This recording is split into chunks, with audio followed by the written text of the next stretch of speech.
Makers, artists, small business owners, and freelancers, you'll want to pick up a copy of Taxes for Humans, the new book from Asheville artist and tax pro Hannah Cole. Hannah wrote her book to make you feel seen and your taxes doable. You're invited to Hannah's launch party for the book, starting at 6 p.m. Wednesday, December 3rd at Tracy Morgan Gallery. If you're in Asheville, come on by. There will be a live podcast recording, and Hannah will sign your copy of the book. All the details are at sunlighttax.com/party.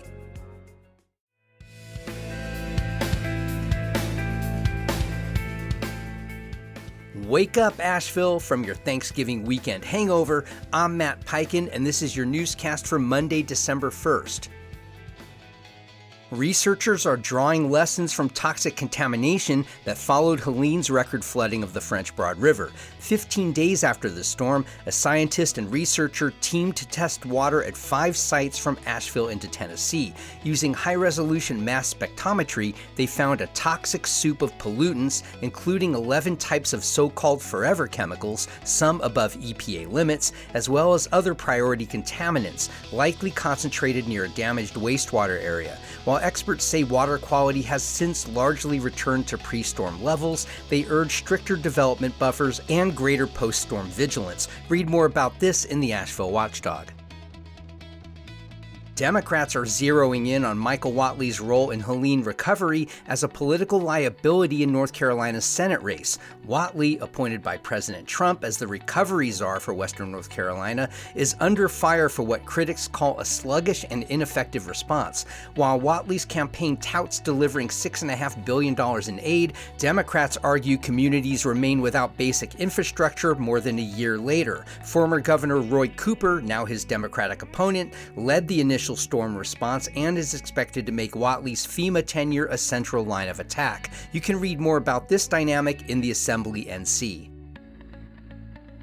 An Asheville man has pleaded guilty after planting small Wi-Fi cameras in the bathrooms of a South Asheville Starbucks, where they secretly recorded customers. 39-year-old William McAlpin Acock IV admitted to placing 2 devices, one on the floor and another under a sink, both aimed at the toilet. Employees discovered the hidden cameras in May of 2022 and contacted police, who recovered 16 surreptitiously recorded videos. Surveillance footage and a credit card receipt tied Acock to the scene. A later search found child sexual abuse materials on his devices. You can read more about this in the Citizen Times. This news broke last week while we were away. Salvage Station is making a comeback of sorts. The beloved outdoor music venue will reopen indoors at the historic Asheville Waste paper property in the River Arts District.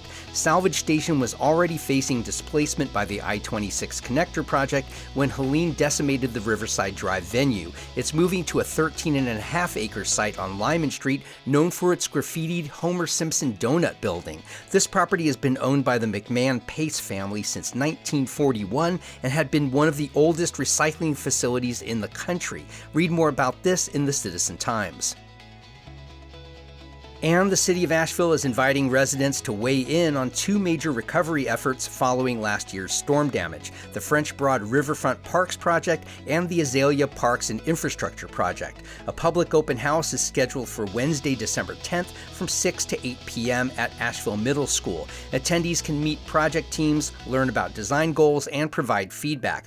Online surveys and additional outreach events will run through December. Both projects aim to restore recreation and infrastructure along the flood-damaged waterways. Read more about this on the City of Asheville's official website. Our daily newscast can also arrive in your email every weekday morning. Sign up for our newsletter at wakeupavl.transistor.fm. You can also find us on Facebook or Instagram at wakeupavl. I'm Matt Peiken. Thanks for waking up every weekday morning to Wake Up Asheville.